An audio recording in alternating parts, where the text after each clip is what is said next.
Okay, ladies and gentlemen, I'm broadcasting to you today from the east of England with a very, very special guest. We are joined with Mr. Julian Polzin. I'm sorry if I'm pronouncing your name. Is it Polzin? You pronounce it right? Polzin, but that's all right. No English speaker gets it right. I knew it would be something like that. Julian is a very accomplished spiritual practitioner, to say the least.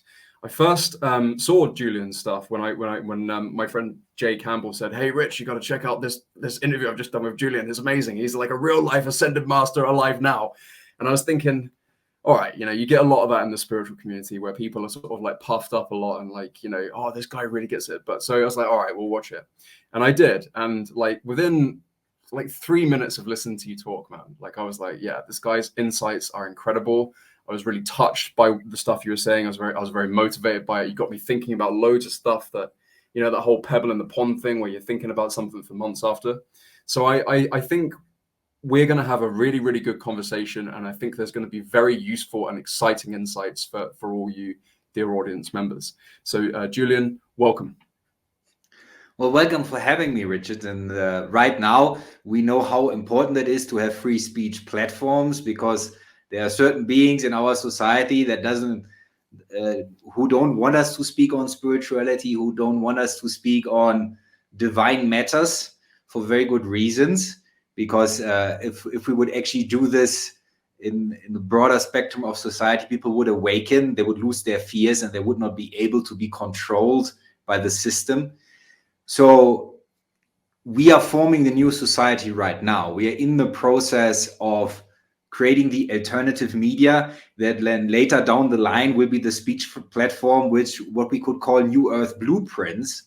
And for those who maybe have not heard about the idea of divine blueprints, all of us have a divine plan. And once we let go of our local self, our personal self, what we begin channeling or extending that plan into the world and elevating this reality. And this is what is going on, and there's certain forces who want to stop this, and this is why we're talking. This is why we're talking, and what I love straight away is you get right into the nuts and bolts of it, man. Like, and I think like this is. Would you agree with me that this is right near the ground floor of where the war's happening? And I think if you do the things that you were saying there, which sounded kind of simple, then all like the chemtrails and the weird stuff with the economy and the psyops and the satanic ritual abuse and all that stuff, it's all downstream from the stuff you're talking about there, don't you think? Well, that's what the dark energy wants you to focus on. Yeah. It is not that there are no conspiracies. There are plenty of conspiracies. And for those of us who have the psychic ability to verify certain things, we know who is who. When I see a politician talk and I look into their eyes, I know who they are. You can sense their energy. I can see who they are, what they did in their past lives, why they're here again. And it's always the same players, the same way the spiritual teachers keep returning and returning. So I wouldn't necessarily call it a struggle, but this play between light and dark, it goes on in every cycle of evolution. And if we think about it, there are reincarnation cycles. They usually have a time span of 25,000 years. And in this 25,000 years, you either graduate or you don't. And the light side is making offerings to the souls, and the dark side is making offerings to the souls. And both have a legit reason to play. But it is very important not to obsess with the dark. This is a very easy spiritual trap to fall into. It is important to focus on the light, to focus on the angelic, on the deities, on the realized teachers, and use them basically as a springboard for your own energy to rise into those dimensions. Because when you focus on the dark, you can get lost in the analysis. And please understand, every psychotherapist that is legit, they'll do their diagnosis, but they stop diagnosing when they have the diagnosis, they do the therapy. Yeah. So what we need to focus on as a society is ascending. So we need to do our shadow work. We need to face our fears and our traumas and turn them into divine material. So we're not a match to the matrix system. But by focusing on the matrix system, we give away our sovereignty. We give our emotional energy to the system instead of saying, well, I don't want to give my sovereignty away to the dark, so they co-create with me a reality that I deep down want, that I focus on where do I want to go? Do I listen to Yeshua, which is Jesus? Do I focus on the Buddha? Do I focus on the Chinese saint Lao Tzu? What am I doing? Am I focusing on the saints, or am I focusing on what I don't want? Okay. Understand what you don't want, but don't stay there. That's No, my great suggestion. point. Great points, and I've fallen into that trap because it's so compelling, and the dangers are real, and it's really easy to ruminate over that stuff too much. But I absolutely agree with what you're saying. So okay, so you said focus on the sort of the saints and the ascended masters and people like that. Maybe we should talk about that because a lot of people don't know that that's a spiritual practice that you can do, and you can make these kind of inner planes contacts. So could you break that down so people can use that down here? Well, in India, it has a very specific term. It's called Bhakti Yoga. And Bhakti Yoga is basically devotional practice. Now, very important, Westerners have a hard time with devotional practice. And the reason for this is very obvious. After centuries of suppression by the Christian church, there's a certain resentment to trust devotional practices because they're often associated with blind faith. But this is not true for those mystics who have actually genuine contact with high-level beings. What we basically do is this. We achieve what Buddhists would call single-pointedness. That means we are constantly aware where to move our intention and our attention, because intention and attention is actually the same. When I pay attention to something, there's an intention in it. And this is where my energy goes. So when I understand what I pay attention to, this is where my energy goes.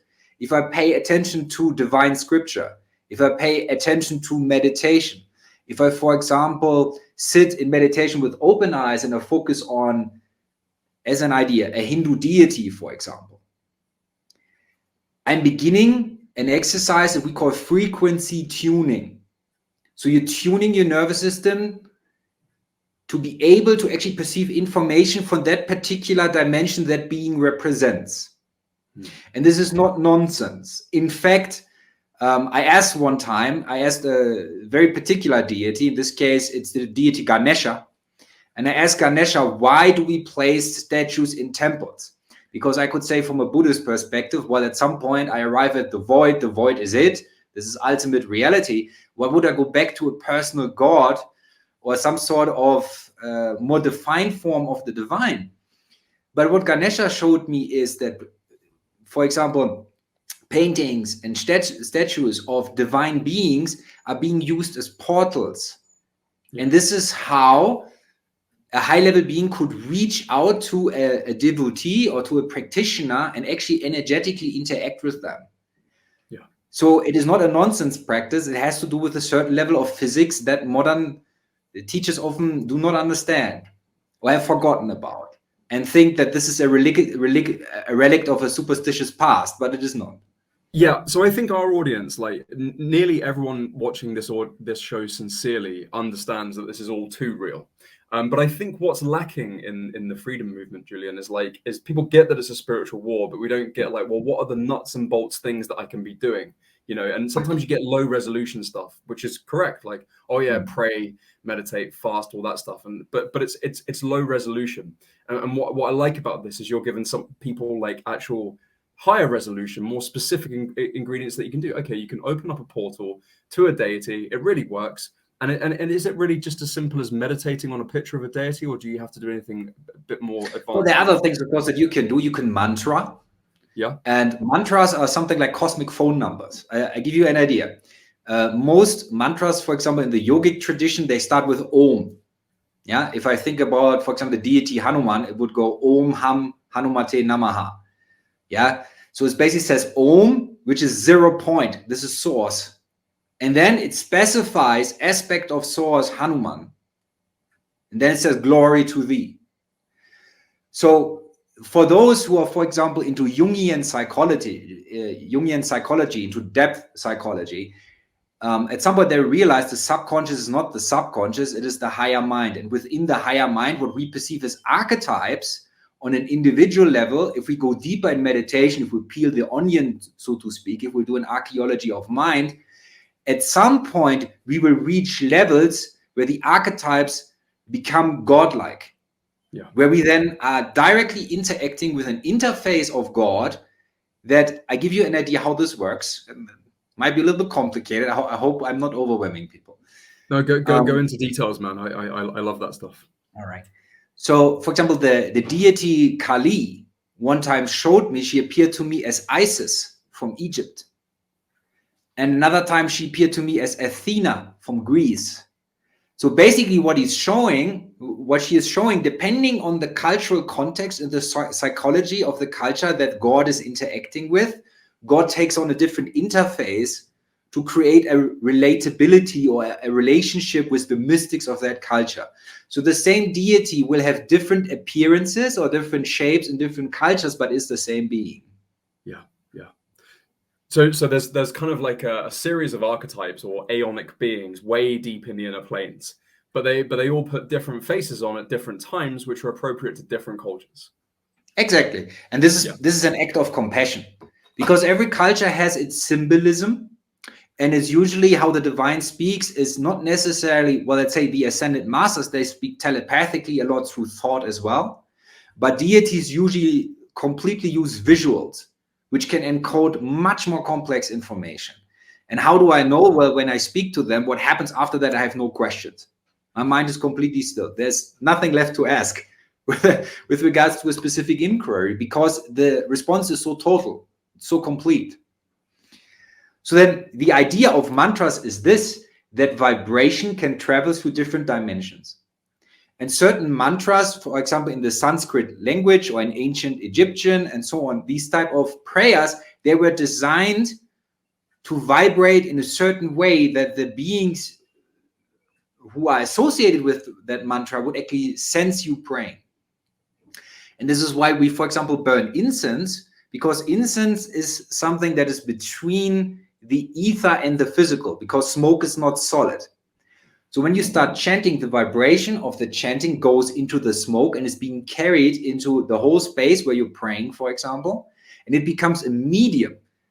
If you understand that a fish breathes in water, what happens is when you enchant smoke and the smoke goes everywhere, you suddenly create a medium for the deity to manifest. This is an ancient practice of consecrating places. Yeah, so I've read about that in books on Western ceremonial magic, where they have these like summoning triangles, and then if you have a bit of smoke there, it helps a deity manifest.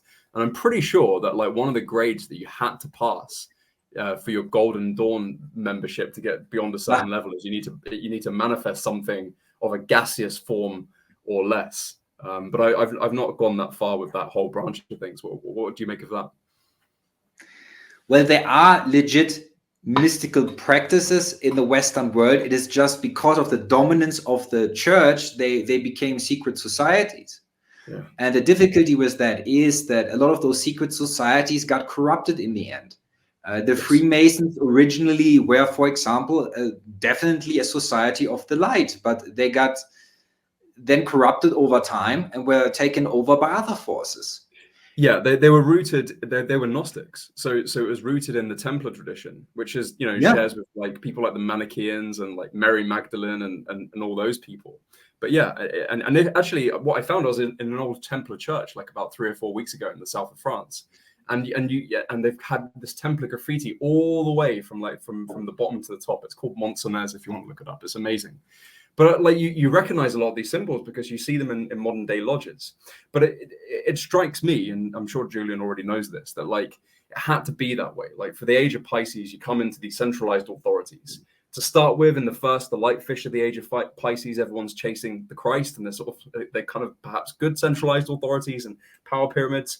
And then for the second bit, they kind of necessarily have to get kind of inculcated with evil. And then you're chasing the dark fish, the Antichrist, which is why everyone, you go to every major city in the world and there's these like skyscrapers just reaching up to the heavens for like egoic power. That's what every big building is kind of ultimately there for. So yeah, it sucks that all of our Western, things like, the Golden Dawn, the Knights Templar, like, all those people got corrupted, but like that is the age, Well, this is a very challenging age, or let's say it this way: a circle of an age or a cycle has ended, and a new cycle is starting now. And everybody who didn't graduate is not going to make it in the new cycle. They will leave their bodies and they will have to incarnate somewhere else. But what we saw is the name of the game was discernment. Yeah. And discernment is the most difficult spiritual practice there is. Yeah. So when it comes to discernment, those who couldn't see the dark forces, who were pretending that they were light, and I give you a very simple example. What the Antichrist intelligence always does, it pretends it's light, so it will use a false virtue and then hide behind that false virtue a sinister agenda. Yeah. Now, those people of us who have done shadow integration, we know our darker impulses and may have them transformed through our mystical practice. So we will sense when someone is providing a false virtue. But people who have tremendous shadow aspects, and I'm going to speak about what that is, they don't sense psychic deception. They don't sense that, for example, news is essentially black magic propaganda. They don't sense it. Because they don't want to know their own inner Hitler or their own inner Stalin or their own inner pedophile. They don't want to meet the past lives where they have acted out in a similar manner or have supported regimes. Because they don't want to integrate that shame, they just don't detect it. They have a blind spot. So when they can't make that discernment and they stay in the victim energy because they want to stay safe. Stay safe simply means, if I want to translate the psychic energy behind the statement stay safe, means shut up, obey, stay at home. Yeah. That's what it actually means. Nothing to do with staying safe. Yeah. So people don't detect these messages because in order to detect them and in order to develop discernment, we need to know that our soul has not always acted from love, but has done horrible things on this planet. And if we don't want to face that because we feel too ashamed, and this is why people avoid God, because if they start entering higher and higher dimensions, the light would illuminate their darkness. And you cannot enter the higher dimensions without integrating your darkness. Since people don't want to feel that, they play a game of ignorance or innocence. I hope that makes sense. Yeah, no, these are amazing insights, and I'm so grateful that you're sharing them. So okay, many people in the audience right now are going to be thinking, okay, I want to go fast and I want to do this. How do I accept that I probably was a pedophile last life, or like, a tyrant in the life before, or a black magician that life? Like, how do I integrate that and fix this thing fast so I can contribute to this great awakening? Well, the first thing that needs to be there is a willingness to feel. And most beings do not want to feel their trauma. And there are very precise mystical ways of how to go about this. First of all, our body, our physical body, is informed by what we call the karma body. And the karma body is a collection of all our emotional energy that we have accumulated over thousands of years. Now, this karma body informs our physical body what illnesses to develop, what mental illnesses to develop. And when we start in meditation, so when we stop moving, stopping to move means to stop avoiding energy, to stop running away. That's why people who are very into the physical things of spiritual nature can only go so deep. So when you sit still and you stop avoiding all the anxieties in the body, but you're willing to actually investigate them by giving them full awareness. So for example, if you find a stiffness in the shoulder, or a nauseating feeling in the stomach, give it your full awareness. Meditate just on that feeling for like half an hour straight without diverting from it. What will happen is that the karma body slowly begins dissolving. And this is alchemy. I want to make this clear. So there are layers to this because there are layers to who we are. So the beginner practitioner will not have a past life vision.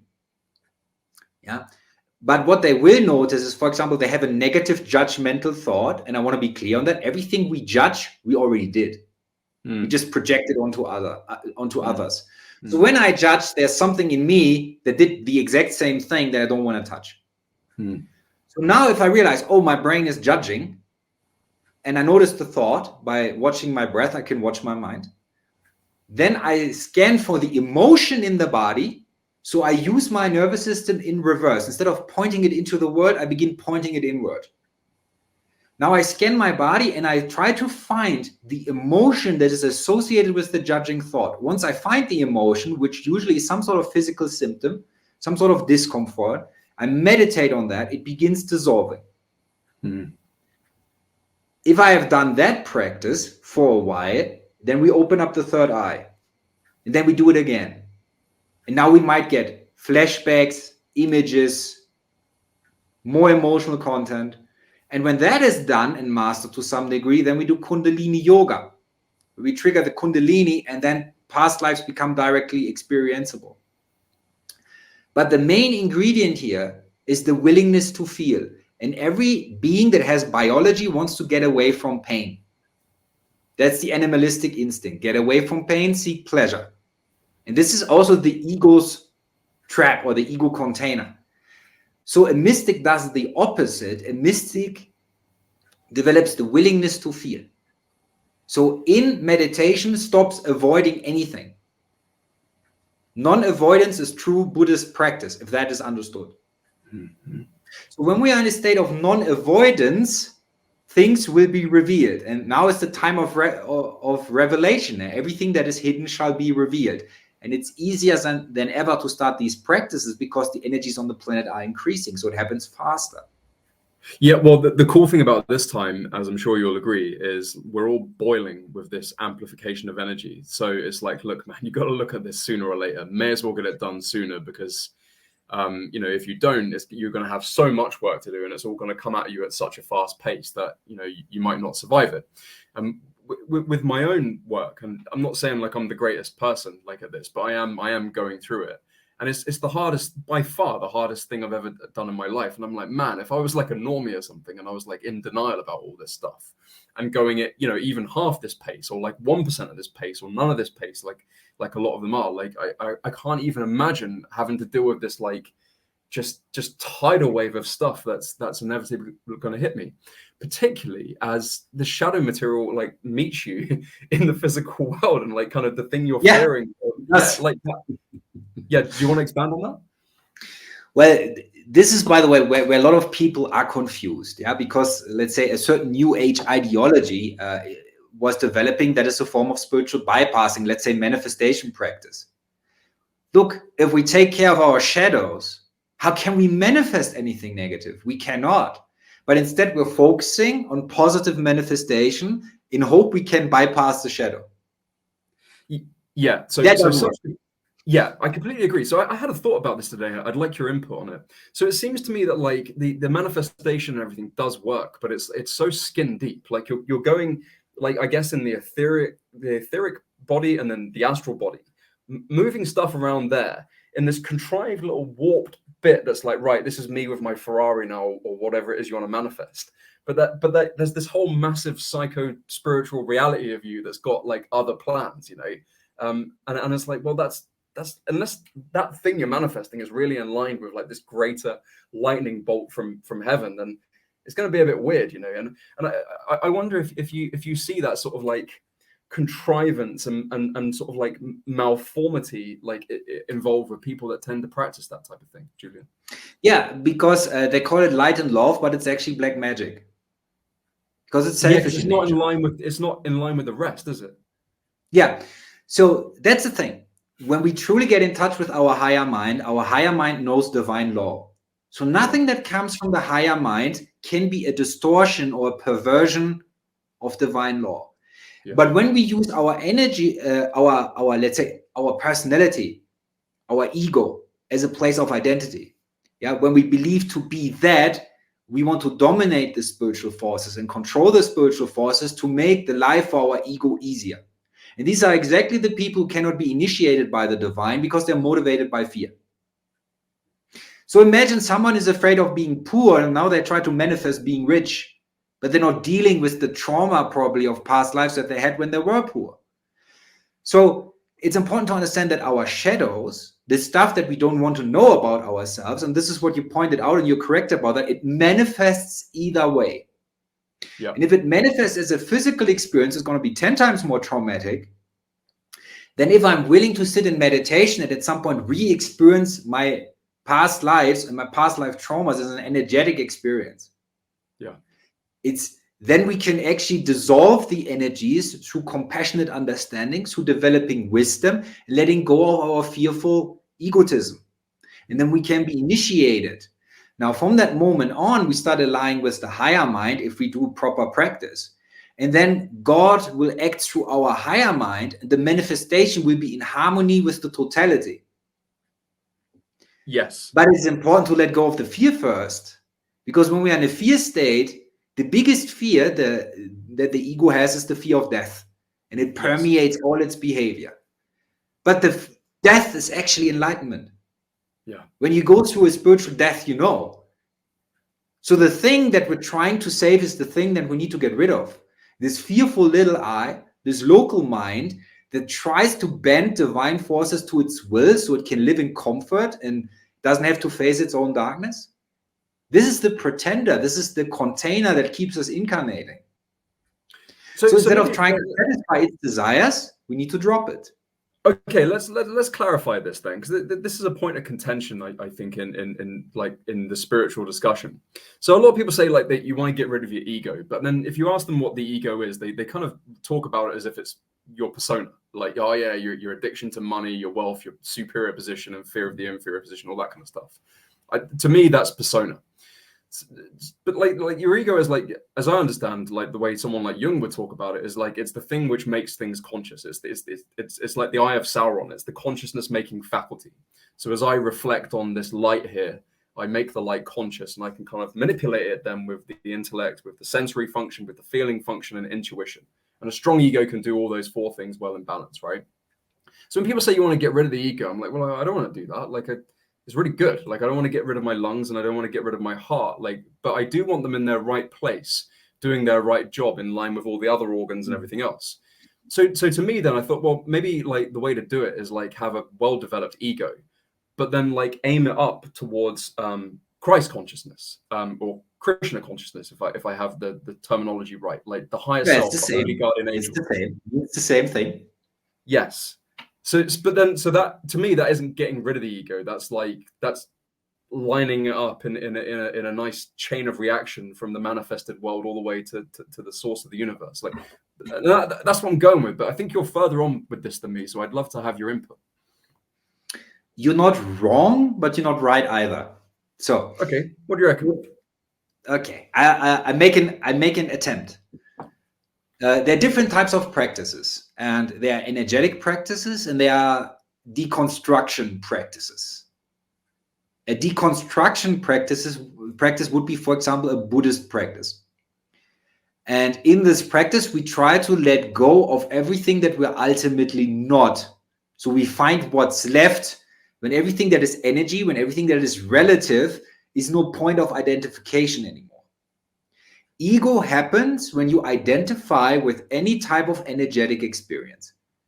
Since everything in the universe is energy, it doesn't matter if you identify with the spiritual experience or with the physical experience or with the dream experience. When you identify with it, you begin generating identity or ego. Now, what happens then, it creates the illusion of separateness. When we have an illusion of separateness, the fear of death will control our actions. The trick is this: can I accept the ego or the experience of identity? Because it's constantly changing, so there is no thing like a solid ego, but there's identification with experience. So when I stop identifying with experience, when I go into such a deep meditation, let's say I watch this construct called Julian. And let's say I accept this construct with all the shames, all the guilt, all the fears, and I don't pose any resistance to it anymore. I accept the human experience in its totality. That's when I step out. So in fact, it's not the hostility towards the ego. That's a misunderstanding in practice that many people have. That when a guru says, well, you got to get rid of your ego, they think, well, that guru wants me to be hostile towards the human experience. That's kind of inhumane. No, that's not what the guru is trying to say. It is about accepting the container to such a degree that you transcend it. Everything you accept, you transcend. That's the key. So when we follow this through, in the end, we arrive at pure awareness. And pure awareness has no attributes other than it being aware. So like this would be like the higher self. Like if you're familiar with Kabbalah, like Tiphareth, like the Christ consciousness, that kind of thing. That's not what it is. Okay. That's why Buddha said even the gods have karma, enter nirvana instead. Yeah. So you got to pass the void then and get to the bit beyond that, I guess. You got to realize you are the void. Yeah. Because the void does not require energy. When energy comes into play, it generates time and it generates the illusion Maya. So energy is the dream substance of God. But when you are caught up in the energy, when you identify with the energy, you do not realize that you are the awareness that is having an energetic experience. And yes, you have a higher self as an energetic experience. You have past lives as energetic experiences. But if you identify with that, you begin generating a spiritual ego, and you cannot attain the nirvana state. You cannot enter the emptiness. So for a genuine master, they need to master both. They need to be able to deconstruct themselves in such a way that they enter the complete annihilation or the death experience of identity. But then after that, they need to master energy. So imagine it like this. If there's a tree, and those tree branches are growing from the root of all that is. Now, every tree branch and every junction on that branch represents a dimension, a spiritual experience. Now, when you start meditating, you don't look out in the world, you travel the tree branches backwards. And you might hit a junction where you suddenly remember your past lives because you're that far back on the tree. But all of this is an energetic experience. Awareness is always there. No matter if you're dreaming, you're aware of having a dream. If you're having a psychedelic experience, you're aware of having a psychedelic experience. If you are awake, you're having an experience of being awake, but there's always awareness witnessing the experience. All experience constantly changes, but awareness never changes. If you can deconstruct all identification with all energetic experience, you would just be aware. And that's nirvana. But after that, you're still having an energetic experience. Then you're like, well, I'm awake, but what now? I'm still experiencing Maya. I'm still experiencing illusion. Well, then you need to return to the creative energies. Learn to master them as a creator being. But you will always know I am awareness. I'm not that limited self. I'm not that limited container. I'm not the experience of death and impermanence. This is not who I am. So then you can operate as a co-creator without the ultimate fear of death. And this is where you can make sure that your actions will not be corrupt. Yeah, these are beautiful words, Julian. You've got me thinking so deeply about the whole thing. And I think like what my heart wants in this whole thing is like, okay, look, we can go back to the source and that's all well and good, but and I'm not downplaying that. Like it's serious stuff, right? But right now, here in the manifested world, there's a cabal, and they're not very nice. And then they got like a technocratic pedo clown world that they're trying to build, and it's going to be worse than hell. And and I incarnated in a Western body, and so did you, right? And so, like the question, I like nearly all of spirituality, right? And I love the stuff you're talking about there. It really moved me. But what I'm thinking is like, all right, but then how does one take the principles of heaven and put it all the way through that tree and then anchor it into this place? That gets me thinking. What do you reckon? All right. So if you believe that Richard is real, you can only act from Richard, right?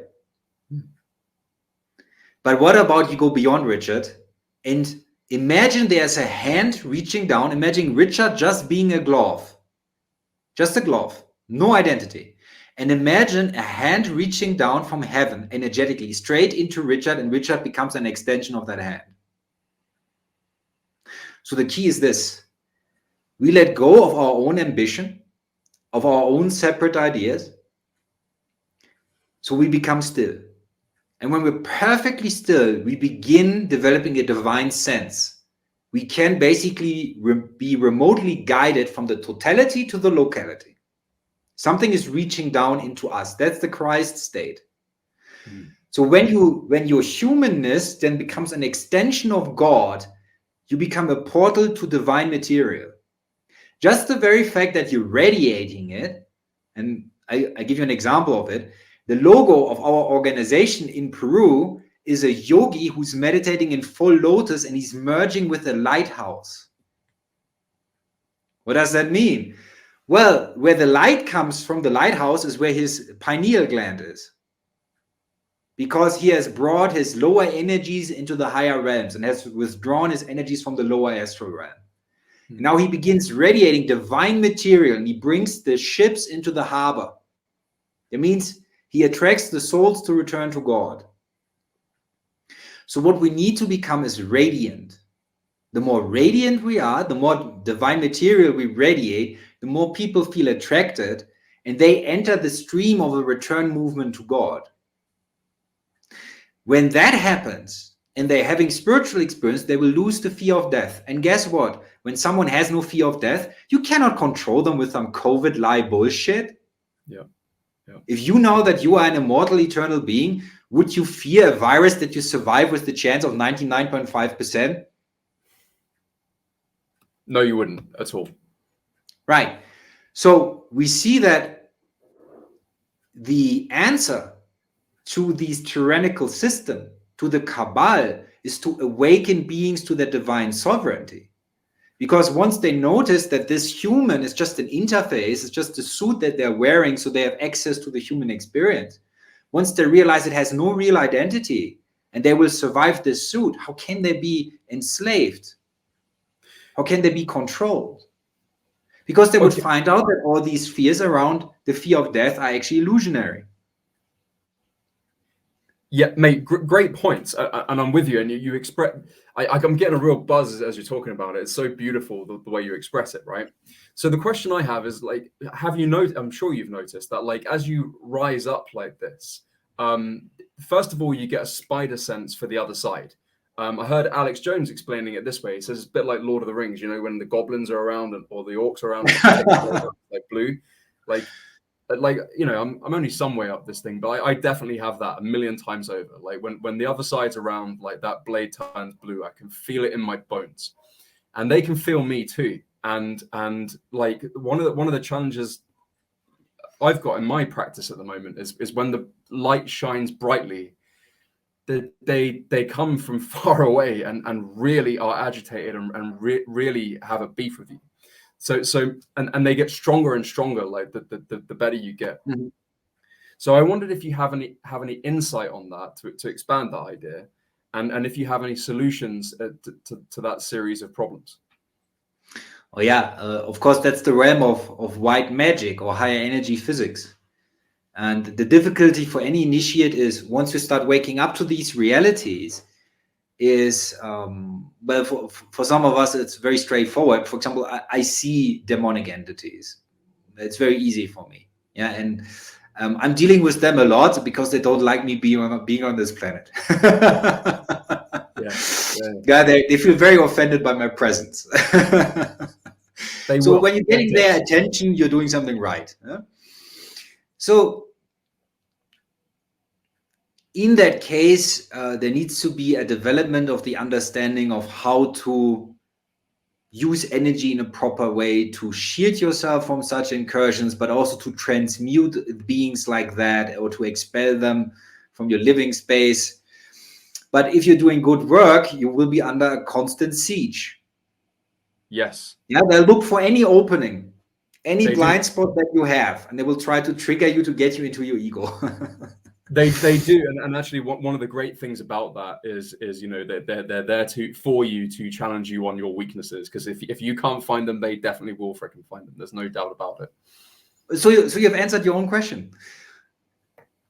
So what they're actually about, they can only attack you where you have shadow. So where you don't know yourself. So for example, when an initiate goes through certain stages of initiation, let's say an initiate's kundalini gets triggered and suddenly the energy rises from the tailbone up, yeah, it goes to the spine and they're awakening to the spiritual dimensions in a very rapid way. It's like if you would be a dark entity on the lower astral realm and you would watch at humanity, they would all look kind of similar. Because they would be at the same energy level, because most of them would be programmed in the matrix. And suddenly someone's kundalini goes off, they light up like a torch in the darkness. And then it attracts everything. It attracts the light being, it attracts the dark beings. So what the dark beings then will try to do, they will try to sabotage the initiation. They will try to make you fight yourself in some way. If it's sexual things that you're ashamed of, if it's something that you did in the past that you can't forgive yourself, they will bombard you with these thoughts nonstop. But if they can't get you like that, at some point they will get you through more intelligent ways. So when you are up-leveling as someone who serves the light, you will be matched with more sophisticated dark intelligences. That's exactly how I mean, look, I'm not saying I'm a master or anything, but like I've seen exactly what you're saying playing out to the T. Yes. Yeah, but you can make use of that in a positive way, because if a dark being is psychically, for example, giving you negative thought or is just throwing dark material at you, if you have a reaction in any way, an emotional reaction, that's the key here. It's not to have an emotional reaction. Because when we have an emotional reaction that is based on any fear spectrum, and now what's the fear spectrum? Anything that is desire based. Oh, it gets challenging here. The masters will tell you that fear and desire are the same thing. If we have a desire, there's something that we are avoiding. As I said, if I want to get rich, I'm afraid of being poor. That's it. Like I had that exact insight in France, like in the Pyrenees. Like fear always bifurcates. Like it always says like this is the thing you must not have, whether it's FOMO or anxiety or like pride or anything at all. There's something you must not have, and then there's something you need to have, like neediness, for example. Like it's the same thing. So there always comes this bifurcation of it. And then what I noticed is like, well, then what you do is you go find the reciprocal of that, and then you start to wrestle with them. And then I think according to who has the strongest ego, like one will get the superior position and one will have all that garbage projected on them. And then if enough people do that, you get these kind of like three-dimensional like multi-tier hierarchies. And then what we've got now is the biggest one of them, and it is built on fear. Like the whole glue that holds the whole thing is fear. And at the top, you've got the Cabal, and they are the masters of fear. They're the best fear players in the game. So why are they there? They are there because they're mirroring our shadows back to us. Yes. So there is not a single victim in humanity. The whole victim idea that you see, for example, in the leftist movement in the US, the whole victim idea is the idea that they have not co-created on this planet for thousands of years, and that the mess that they're in, they had nothing to do with it. They had everything to do with it. As everybody was incarnating here, has everything to do with it. It is our creation. It's nobody else to blame. And when we externalize that, that makes us a match to the dark side, because the dark side is going to tempt us. The dark side says, oh, you don't want to sense that you're a sovereign co-creator, and that what you're getting mirrored back to you is actually your own negativity and your own judgment and your own fear and your own need for dominance. All right, now I give you a victim identity ego that you can use as a get out of prison free card. So you have the illusion you don't have to face your karma, but you do. Yeah. There's no escape. It's just the darkness is a master of generating time. When you generate time, you're trapped in the physical. Yeah. So they offer you more time in terms of more avoidance. And that's the temptation. Now, our emotional responses is what is being emitted on an astral level. And this is what dark entities feed off. So if, for example, you sense a demonic presence in your house and your response is one of fear, that being actually gets stronger. Yes. But if you get out prayer beads and you start praying for that entity and you say, I wish you love, I wish you enlightenment, I wish you to return to unity with the creator, that being is going to leave your house very quickly. Really? But it's not the energetic diet that being wants. It wants to increase in separateness, not in oneness. Do you know, Julian, the trouble I have with that is like I find that I'm pretty decent at making that really work. And then what happens is that thing then becomes afraid of me and projects its stuff onto me, and I get a boost from it. And then I grab onto that energy, and now I'm back in the freaking game, because now I've taken the superior position. And it's just a matter of time before I fall down. Or worse, I stay in the superior position and get dragged further into this damn thing. What advice do you have on that problem? There is a pride element that you need to look at. Yes. There's a part of you that wants to win and get high on winning. Yes. But the dark entity that you're interacting with, it might be distorted material, but it is also originally the creator. Yes. So when you judge it and you want to be better than it, you're creating separation. And that solidifies your own ego. It crystallizes your own ego more. And then you become a match to that. You need to be careful about that. Yeah. So we need to have compassion for the dark. That's the way out. We need to understand what they are and in what fear they actually exist. So what dark entities do, so if I see them on an energetic spectrum, what actually happens, they have a completely atrophied heart vortex.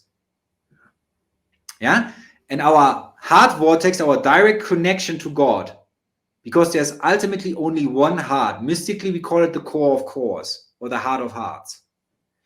So there's one breath that goes through the whole universe, or one pulse, and you feel it in your heart vortex. And the demonic entities, they have disconnected the heart vortex because they want to be separate from the creator.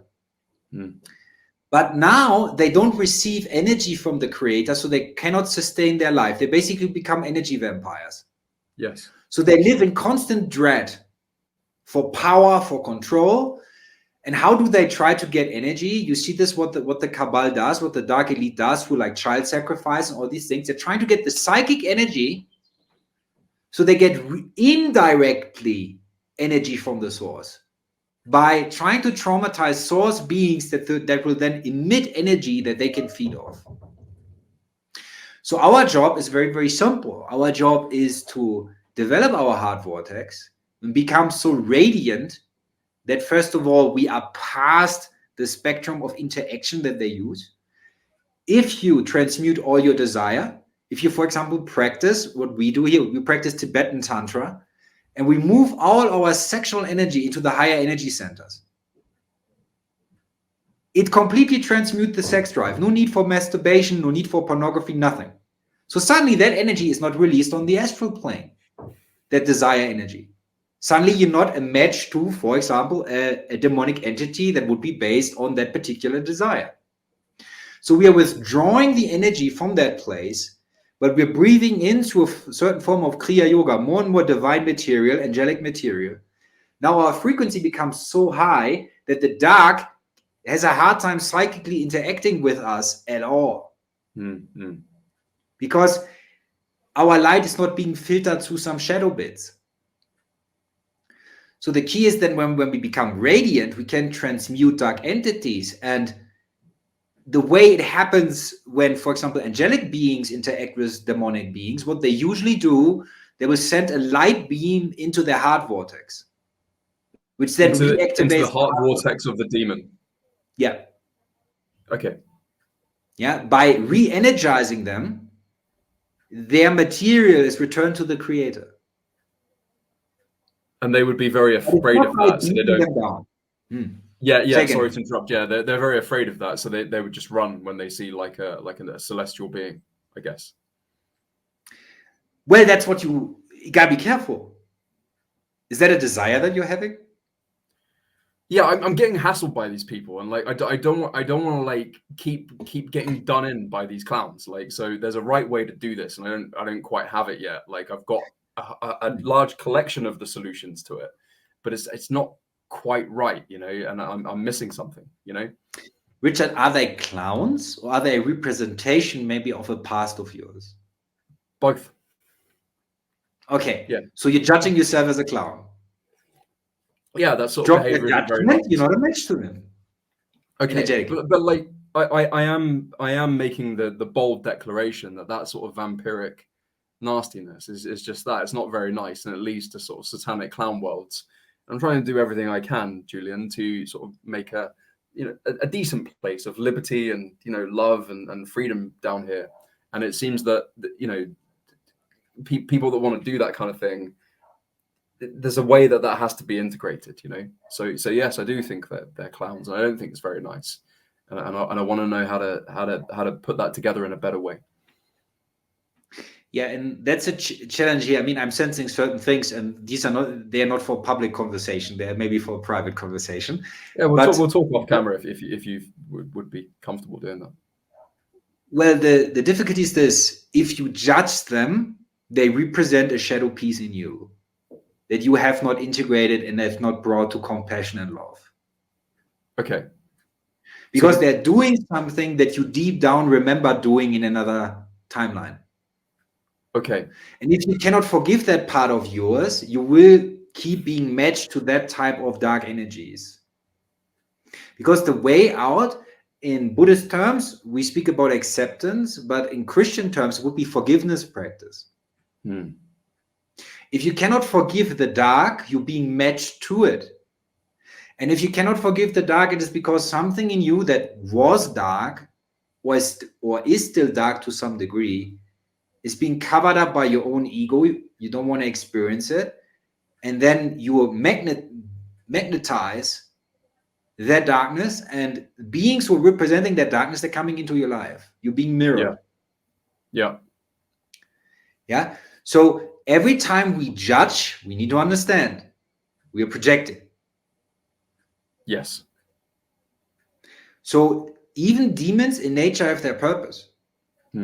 As you said before, without some sort of antagonism, you would not develop virtues. You would not develop spiritual discipline. We need them. Yeah. Yeah, it's kind of like if you go to the gym and you lift weights and you increase the weight, you get more muscle. Yes. So if you have a spiritual muscle, you train that spiritual muscle by not being tempted. It's a discernment muscle also by dark forces, but also to refrain from doing to them what they're trying to do to you. Yes. Which is to control them, like, and dominate them and judge them and like undermine them and all that kind of stuff. And then you're like, oh, look what a powerful magician I am. And they are kind of like, hey, we got him. Yeah, that's the trap. Yes. So how do you do it then? Like, I mean, you said you're hassled by these characters often. What do you do when you're under fire? I summon usually high-level beings. I summon gods. I summon angelic beings.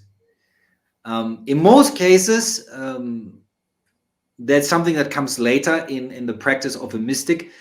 We actually have an angelic energy center that will open up in the spine at some point. I don't want to give away too much. This is for people to discover when they reach that level. But we actually have an angelic form that can be integrated with the human, and this angelic form can be projected. And then we can use this angelic form to, for example, transmute demonic entities and return them to the light. But there might be moments where I'm tired, where I feel a little bit hassled too much. And then I might begin praying and using mantras and calling in very powerful beings that will then purify the environment and put up energetic wards and so on. But I can tell you it's a continuous push and pull. Like high-level beings come in, sweep the whole area clean. Then, a few days later, the dark comes back in. It's a constant push and pull. And I accept that as my experience. I don't experience fear towards dark entities. So it's just the amount or the grind or the monotony of having, like, imagine you have to clean your room every day. Every day you have to sweep your floor. Every day you have to do chores.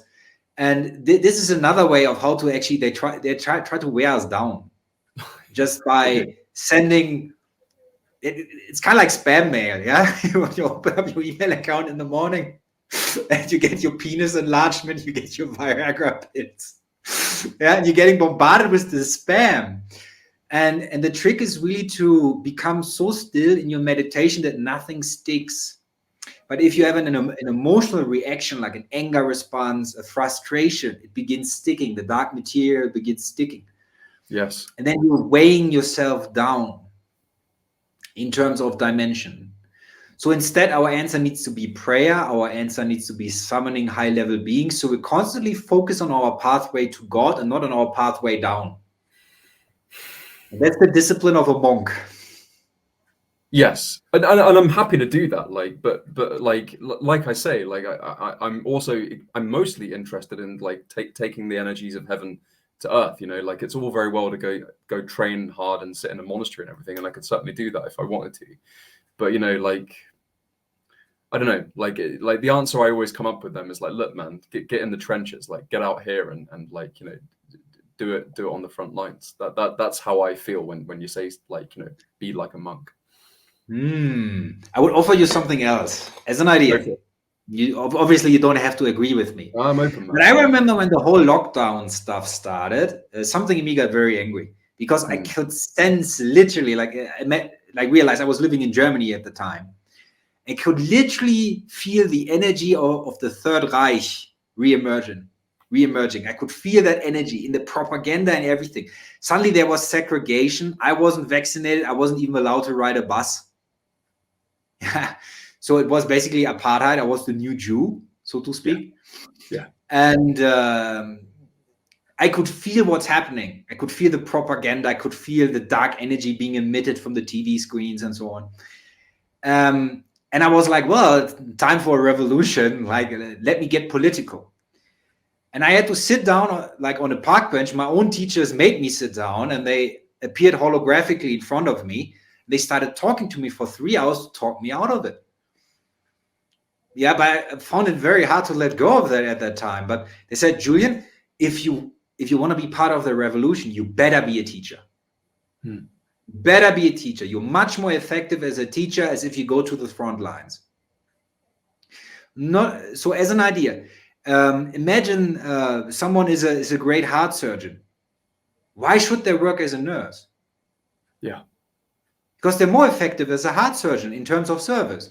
And it's not that the service of the nurse is not required. The service of the nurse is very required, and it's equally valid in the eyes of the divine.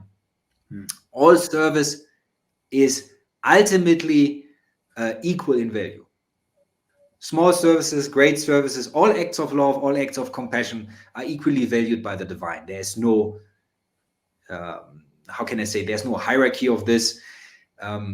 But obviously, when some of us can be the extension of more intense light, or we can offer tremendous catalysm to society, we need to do this at our most efficient. That's what I'm in for. So just to cut in a little bit, me and my friends say, look, man, I don't care whether I'm the lead singer, the bass guitarist, the guy at the back with the triangle, or even like the techie guy that carries the suitcases and stuff. I just want to be in the band, and I will do whatever job it is that I can do best. And that's when I'm listening to you, and I'm sure much of our audience are feeling like that too. Like they're feeling like, yeah, like I want to do the job that I can do and the one that I've been selected for most. 1,000,000% I'm in on that. Yeah, well, then the key is to let go of like our separate intentions, our own desires that are actually then sabotaging or distorting the divine impulse. Yeah. And that is very straightforward, because just as an idea, I gave sexual energy as an example. Sexual energy is not what people believe what it is. Like when the psychoanalysts found out, like Sigmund Freud and co, right?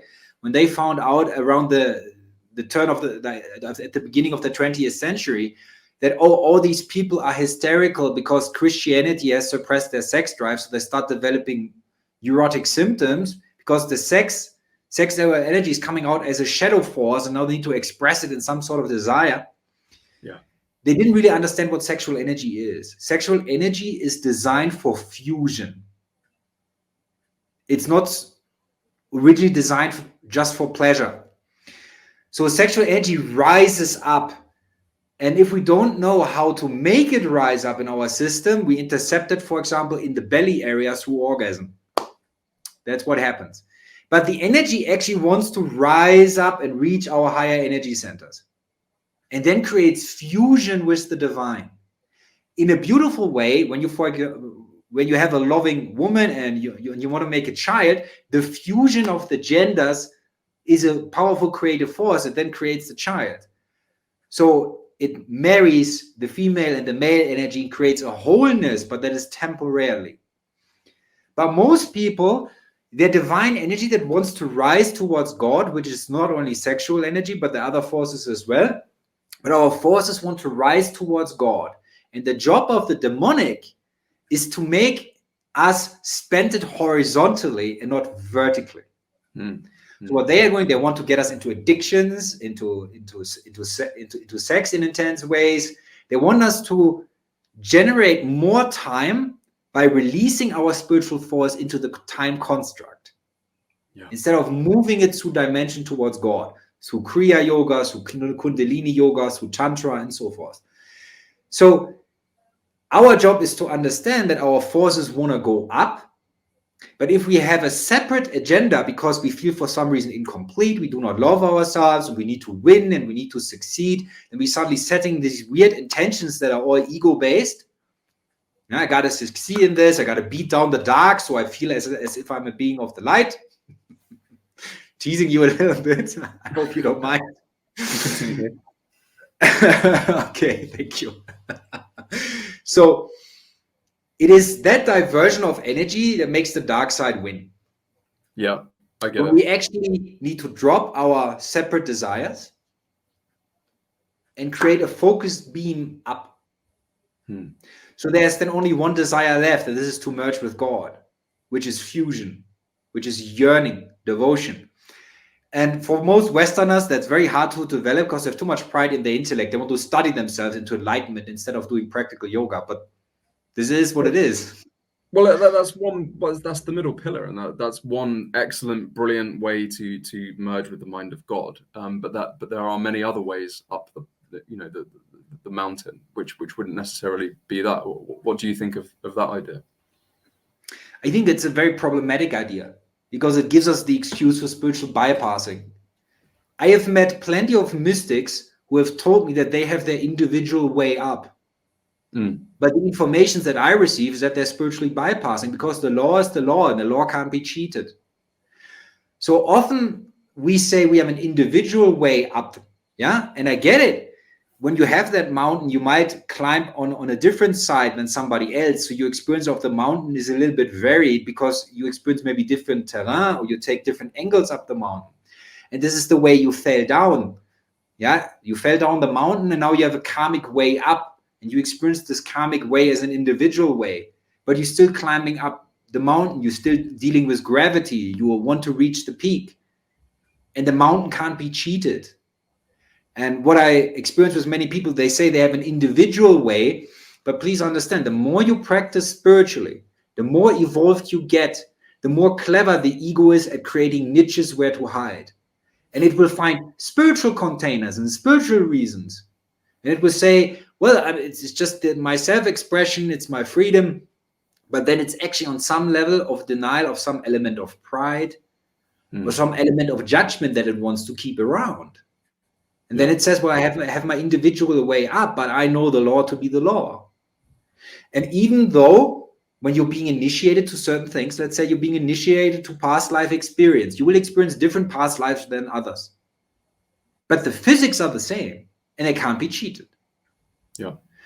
So we need to be very careful with the idea of bringing our individual ego up the mountain. It will not work. We will not be able to reach the peak that way. Okay, so what one of the brilliant things I'm getting from that is like, look, there's no cheating this thing. You have to integrate all the shadow to go, to pass the void and get back up. But it strikes me that, like, the way you were talking, it sounds exactly like the Eastern way, which is brilliant. Don't want to knock it. It obviously works to a very good level, but like, I find it hard to believe that. Well, what about all those shamans in the different parts of the Amazon? What about like all the various like medicine men in Africa? What about like all those venerable European occultists? What about like someone like Carl Jung or the Knights Templar or those guys? Like they do have practices which are not. That maybe they have a lot of they'll have many parallels of what you're talking about there, but they're different practices. Like that's what I mean when there's different paths up the mountain. I wonder what your take is of that. Yeah, even they can't cheat the physics of it. There's something, again, which I'm going to point out. This is something from a private conversation that I'm sensing from you. It's a past life thing that's going on with you. Why you are so attached to that. But I will tell you about one of my past lives, and then it might make sense. There was one lifetime where I was living in Tibet as a Lama. And I developed a certain level of practice. And then all the elder teachers around me, they're like, well, we think he's ready. Let's send him to this yogi that lives in the mountain that only we know about. So they sent me to this Hindu yogi that is somewhere in a cave in the Himalayas. And I'm walking in there with my monk's robe. And he looks at me and he says the following thing. He says, grow your hair back, drop your monk's robe, put on a loincloth, stop praying Buddhist mantras. Okay, so why did he say that? Because he wanted to get me through the last gate. And I tell you what that was. He knows psychically I had attachment to Tibetan Buddhism. Yeah. I was in love with the beauty of the temples, of the iconography, the art, everything. So I was in love with it, and I thought I was virtuous, but I was putting limitations on myself. Actually, he knew exactly what I needed. But at the time, I had quite a spiritual ego. I'm like, this heretic doesn't know anything about our religion. And I ran out of the cave and I said, screw that yogi. Well, I know who that yogi was because I sometimes speak to him. And he was a realized teacher. But I skipped on my own enlightenment in that lifetime. Because I was too proud. I didn't want to let go of my love for Tibetan Buddhism to achieve true liberation. No, I get it, man. And I think the cool thing about this time is like there are such horrors in front of us that it's like, look, I don't fucking care, man. Like whatever it is, like I don't want this horrible thing to unravel, and I'll look at whatever I have to look at to do it. You know, so very beautiful points there. Yeah, and it's also important to understand that you might think to stop the dark from doing what it does requires physical action. No, I don't. No, but that is not true, really, because your energetic cocktail attracts you to the timeline that is for you. So if you find ways of forgiving the dark, if you find ways of transmuting the dark as it is existing in you, what will happen is your own reality will not be one of a dystopian nightmare because it's not a match to your energy. So if we want to liberate souls, why don't we teach them to focus on their own energy? Because then the system cannot keep them captive. There's a reason why I am in Peru, because I'm called here. I had the divine guidance to get into an area that was perfectly protected for the work I'm about to do. So when people follow their guidance system, they're not a match to the matrix. And if we can teach them that, whoa, that's wonderful. Or just remind them of that. They don't need to be taught, they just need to remember. Okay, beautiful. So look, we've got to be respectful of your time and my time as well, because I've got a client not long after this. So we'll finish on the last couple of questions, okay? So the first one I want to say is like, what practical insights would you like to share with our audience who are serious and committed to bringing a world of love and liberty to this world? Like, what insights would you give them that can help them to that aim? Well, there's one big issue that I'm seeing in the spiritual community, and it is the tendency to consume spirituality. So people constantly, they're looking for inputs. They're looking for the newest channelings. They're looking for the newest teachers to listen to. But then they become jack of all trades and master of nothing. And it's very important at some point to drop the books and to have a disciplined meditation practice, because this is where really the transformation will come from. And for most people, they believe they're spiritually, they're like developing spiritually if they read certain books. I'm not saying this is not partially true, but there is a reason why we created isolated monasteries in the mountain, and why people were pulled out of their family systems so the family karma wouldn't trap them, so they can focus on meditation and actually meet God directly. And a lot of people struggle with developing the confidence to think that if they actually would start meditating, that something would happen. The progresses in meditation in the beginning are very slow. Yeah, very slow. It might take you 40 minutes to experience something, if at all. Yeah, for beginners. Yeah, but at some point, for example, I've been meditating for, I would think 7 years. Now, when I sit down, I immediately see spirits. Yeah, I speak to a variety of beings. There are sometimes hours of discussion. These things happen because I put in the time. Yeah, by really meditating at least 2 times a day, often 3 times a day. And please understand that the old methods, they still work. This is not something that these are not relics from an ignorant era. Yeah, the Buddhist methods work, the yogic methods work. Yeah, shamanic methods might work as well. I'm not against that.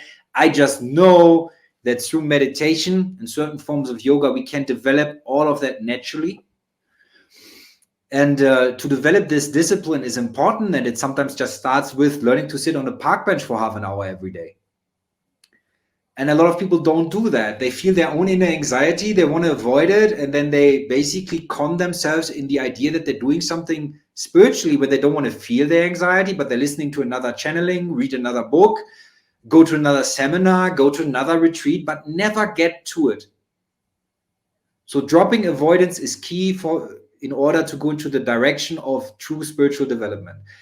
And if people take that home, that they make a date with themselves at least once a day, where they don't avoid, where they don't have an intention, where they don't try to manifest anything, where they don't try to get somewhere, but just to feel into themselves without an attitude, I'm willing to see it all. This is when miracles begin happening. I hope that makes sense. It makes beautiful sense. Thank you for sharing that. Okay, so the last question is that there is a prophecy that at the end of the age and the beginning of the new age, the Christ will return, and there's all sorts of ways that you can interpret that. So my final question to you is, how do you think that's going to play out during this very dark hour that we're all in? Well, this is something where very conservative Christians are pretty misled. They believe in a return of the personification of the Christ, or the Christ as a person, and they mean the great spiritual teacher Yeshua. But in a way, Christ is already here, because for those of us who are open to communication with Christ, we are becoming Christ-like slowly. So there is the process of the Christ principle arising in the collective consciousness. And the Christ principle is the end of separate mind. That is the key here. It is the moment where the borders of our identity start dropping and we start tuning into the higher mind. And then we begin downloading divine blueprints from Christ consciousness. And you can call it Christ consciousness, you can call it Buddha nature, you can call it the Krishna state. By the way, Krishna and Christ sounds very similar for a very good reason. Krishna, Christ, I think that's a good hint there. But the point being is that we drop our separate mind, our mind that wants to achieve things, our mind that wants to analyze things, our mind that wants to process things, our minds that wants to contemplate things, our mind that wants to figure things out. And that is a mind that isn't in a state of surrender. It's like, I want to be the owner of the divine success. Like, if I think about it long enough, it's going to happen. No, if you stop thinking, then it's going to happen. Because then you finally begin hearing the voice of God. So it's about dropping our separateness, tuning back into what you could consider cosmic Wi-Fi, and getting your system update from a divine source instead of having it programmed from black magicians who are injecting you ascension blockers. Beautifully expressed, Julian. The audience can probably tell from the big grin that I've had on my face for the whole of this talk that I've had a fun time, and you've given me a lot of things to think about. So before we sign off, I definitely recommend people check your stuff out, because it's very, very high level.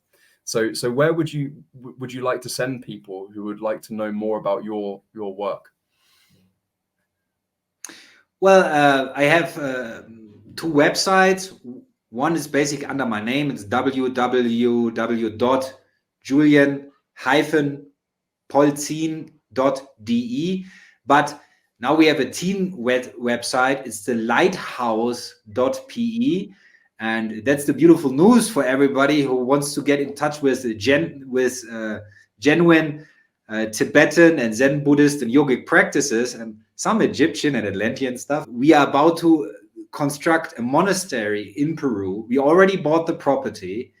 It's surrounded by 3 beautiful mountains. It's right next to a mountain river. It's a jungly area. It's very, very quiet and beautiful, high frequency energy. So we're going to literally build a monastery in the mountains, and people can come for meditation retreats and learning certain mystical exercises to get them on the way. So if they're really curious, at some point they can visit us. For the time being, I'm accessible online for private session, but once in a month we have actually group sessions for up to 20 people. So our satsang, where we speak about the spiritual process, and everybody can chime in and share their experience, which is very joyful and a lot of fun. Oh man, well that does sound like a lot of fun. So I'll put the link to those 2 websites in the description. Julian, Thank you very much. Man, thank you so much, and good luck with your own journey down here during these difficult times. Well, and thank you for co-creating this with me and joyfully taking part in, let's say, the new blueprint for the new Earth. Thank you so much, Richard.